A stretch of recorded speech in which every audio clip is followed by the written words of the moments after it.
हाय दोस्तों, फ्रेंड नमस्कार। अपने सब कैसन बानी? बहुत अच्छा हो, स्वस्थ मस्त। हम भी अच्छा बानी।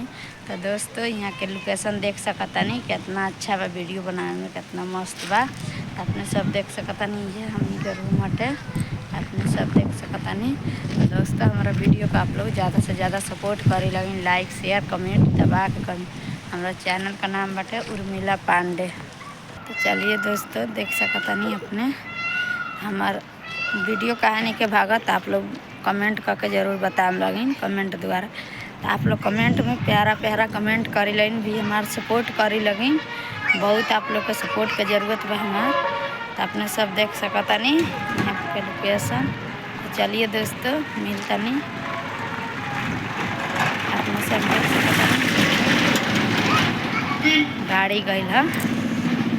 अपने सब हमारा वीडियो में आप लोग बना रही। चैनल का नाम बा उर्मिला पांडे।